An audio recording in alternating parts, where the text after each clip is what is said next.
Hello बच्चों, तो आज हम सीखेंगे फ्रैक्शंस को असेंडिंग ऑर्डर में कैसे अरेंज करते हैं। ठीक है, फर्स्ट पार्ट हमें दे रखा है 1/3, 4/9, 7/18, 10/27। ठीक है, हमें ये पार्ट्स दे रखे हैं। ठीक है, अब हम सबसे पहले नीचे वाले नंबर्स देखते हैं। अगर नीचे वाले नंबर्स मतलब डिनोमिनेटर्स अगर सेम हैं तो हमें एलसीएम लेने की ज़रूरत नहीं पड़ती है। ठीक है, अगर नीचे वाले नंबर्स मतलब डिनोमिनेटर्स अलग हैं तो हमें एलसीएम लेने की ज़रूरत पड़ती है। ठीक है, तो हम क्या करते हैं, यहाँ पे सारे डिनोमिनेटर्स अलग हैं तो हम सबसे पहले एलसीएम लेते हैं नीचे वाले नंबर्स का। ठीक है, 3, 9, 18, 27 का हम एलसीएम लेते हैं। ठीक है, 3, 9, 18, 27 का हमने एलसीएम लिया। ठीक है, अब हमें क्या करना है, हम सबसे पहली चीज़ होती है कि हमारे टेबल स्टार्ट 2 से होता है तो हम नंबर स्टार्टिंग 2 से ही करेंगे। ठीक है, हमें पहले देखना जैसे हमारा अगर एक भी नंबर 2 के टेबल में आ रहा होगा ना तो हम स्टार्टिंग 2 से ही करेंगे। ठीक है, जैसे 2 के टेबल में 3 नहीं आता, 9 नहीं आता, 18 आता है और 27 नहीं आता। 18 तो आता है ना, तो हम 2 से ही करेंगे उसको। ठीक है, तो अब जो नंबर टेबल्स में आते हैं जैसे 2 का कर रहे हैं हम, अगर 2 के टेबल में 3 आता है तो जितने टाइम्स में आता है वो तो हम यहाँ लिखेंगे। अगर 3 नहीं आता है तो हम उस 3 को ऐसे लिख देंगे। जो नंबर नहीं आता है ना टेबल में उसको हम सेम ऐसे लिख देते हैं। जैसे 3 नहीं आता तो हमने 3 को ऐसे लिख दिया, 9 नहीं आता हमने 9 को ऐसे लिख दिया। बट 2 के टेबल में 18 तो आता है तो 2 9 18 कितने टाइम्स आता है, 9 टाइम्स। 2 9 18। 27 नहीं आता उसको हमने ऐसे लिख दिया। ठीक है, अब बात आती है 3 की। अब 3 के टेबल में हमें अब देखना है कि ये जो 4 नंबर्स हैं, अब तो कोई इनमें से कोई 2 का टेबल में तो कोई नंबर आता नहीं है। ऐसा 3 भी नहीं आता, 9 9 27 कोई 2 के टेबल में नहीं आता। अब हम नेक्स्ट टेबल पे जंप करेंगे, वो आता है हमारा 3 का। 3 के टेबल में ये सब आते हैं। 3 1 3, 3 3 9, 3 3 9, 3 9 27। ठीक है, अब 1 3 3 9, अब 1 3 3 9 आ रहा है। अब ये सारे नंबर्स भी हमारे 3 के टेबल में आते हैं।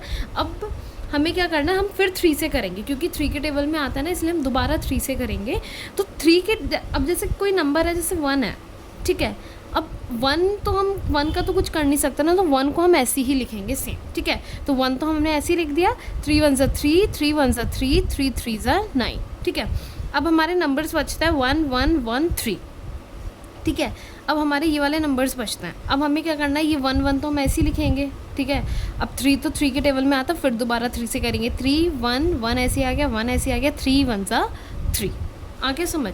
अब हमें क्या करना होता है कि जो साइड में नंबर्स आते हैं ना, इनका हमें मल्टीप्लिकेशन करना होता है। ठीक है, जैसे मल्टीप्लिकेशन कैसे करते हैं, 3 × 3 × 3 × 2। ठीक है, 3 3 9, 3 3 9, 9 3 27, 27 2 54। तो हमारा एलसीएम क्या आया, 54। ठीक है, अब जो एलसीएम आता है उसको हम यहाँ लिखते हैं, एलसीएम इज इक्वल्स टू 54। ठीक है, अब क्या करना होता है, हमें ये जो जितने ये 4 नंबर्स हमें दे रखे हैं ना, इन सबको एक एक बार यहाँ लिखना होता है। जैसे 1/3 यहाँ आ गया। ठीक है, 4/9 यहाँ आ गया, 7/18 यहाँ आ गया, 10/27 हमने यहाँ लिख दिया। ठीक है, अब ऐसे लिखने के बाद जैसे 1/3 है, हमने पहले 1/3 लिखा, मल्टीप्लाई का साइन लगाया और ऐसे करके लाइन ड्रॉ कर दी, इज इक्वल्स टू लगाया हमने और लाइन ड्रॉ करी। और डिनोमिनेटर में सिर्फ और सिर्फ हमने जो एलसीएम आया वो लिखना होता है।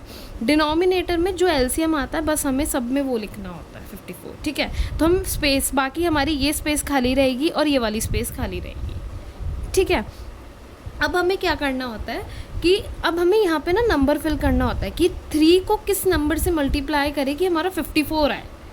ठीक है, अब कभी कभी नंबर्स हम टेबल्स 20 तक लर्न करते हैं, बट टेबल्स तो आगे भी होते हैं ना, कंटिन्यू होते हैं। अब आगे तो हम लर्न करते नहीं है, तो आगे वाले कभी कभी नंबर्स 20 से भी बड़े आ जाते हैं यहाँ पे। तो हम कैसे करेंगे, हम क्या करेंगे, जो नंबर डिनोमिनेटर में होता है ना उसको इस वाले नंबर से डिवाइड कर देते हैं। मतलब 54 को हम किससे डिवाइड करेंगे, 3 से करेंगे। जो यहाँ नंबर होता है उससे डिवाइड कर देते हैं। ठीक है, तो 3 1 3 हो गया हमारा, माइनस करा 2 आया, ये हमने 4 नीचे उतारा, 3 8 हमारा 24 हो गया, माइनस करके 0 आया। हमारा आंसर क्या आया, 18। तो वो 18 हम यहाँ लिखेंगे। ठीक है, वाला 18 हमने यहाँ लिख दिया। ठीक है, अब क्या करना होता है, जिस नंबर से नीचे मल्टीप्लाई करोगे उसी सेम नंबर से ऊपर मल्टीप्लाई करोगे। ठीक है, जिस नंबर से नीचे मल्टीप्लाई करोगे उसी नंबर से हम ऊपर मल्टीप्लाई करेंगे। ठीक है, तो हमने यहाँ भी 18 ही लिखा, ठीक है। अब ये तो 3 18 सा 54 हो गया, अब 1 18 सा 18 1 सा 18, ठीक है, तो हमारा 18/54 आ गया, ठीक है।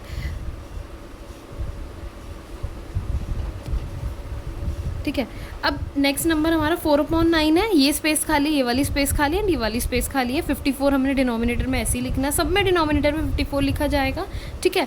फिर अब हमें क्या करना होता है कि 9 में हम ऐसा क्या मल्टीप्लाई करें कि 54 आए। अब 9 के टेबल में तो 54 आता है, तो 9 6 54, हमने यहाँ पे 6 लिख दिया, ठीक है। अब नीचे 6 है तो ऊपर भी 6 आएगा, तो ऊपर भी हमने 6 लिख दिया। अब 4 6 कितना होता है 24, ऐसे 7/18 का आता है। अब इंटू हमने करा, यहाँ पे ये स्पेस खाली है 3, ठीक है, और यहाँ 54 आ गया, ठीक है। अब हमें देखना है कि 18 के टेबल में 54 कब आता है। 20 तक तो आपको टेबल्स इजीली लर्न होते हैं, तो 18 के टेबल में 24 कब आता है।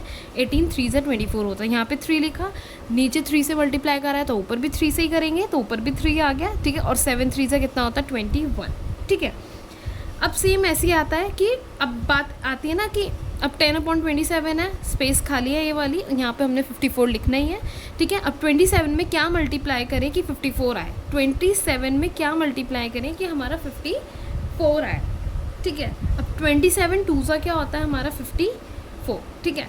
अब कह रहे हैं ना 27 में क्या मल्टीप्लाई करें, तो आपको क्या करना है कि यहाँ पर 27 का टेबल मल्टीप्लाई करना है। 27 1 27, 27 2 7 2 14, 1 2 2 4 एंड 1 5 54। आपको ऐसे ना 27 से हर नंबर को मल्टीप्लाई करना और ये वाला नंबर लाना है।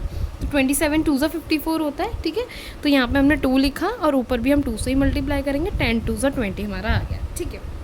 अब क्वेश्चन ने बोला था हमसे कि हमें असेंडिंग ऑर्डर में अरेंज करना है, ठीक है। असेंडिंग ऑर्डर कौन सा होता है, छोटे से बड़ा, ठीक है। तो हमें छोटे से बड़ा, अब ये सारे ना डिनोमिनेटर सेम हो गए हैं, अब हम इसको ईजिली अरेंज कर लेंगे असेंडिंग ऑर्डर में, ठीक है। तो सबसे छोटा नंबर हमारा 18 24 21 20 में से सबसे छोटा नंबर हमारा होता है 18, तो हमने 18 लिख दिया, फिर हम 20 लिखेंगे, फिर हम 21 लिखेंगे एंड फिर हम 24 लिखेंगे। छोटे से बड़ा होता है, हमने छोटे से बड़ा लिख दिया, ठीक है। इन्हीं के नीचे इनके हम फ्रैक्शंस लिखेंगे। फ्रैक्शंस मतलब ये वाले नंबर, जैसे 18/54 है, 18/54 का फ्रैक्शन कौन सा हुआ हमारा, ये वाला, ठीक है। सबके फ्रैक्शंस जो होते हैं ना वो ये वाले होते हैं, ठीक है। तो 18/54 का 1/3 हो गया। 20/54 का फ्रैक्शन हमारा 10/27 हो गया।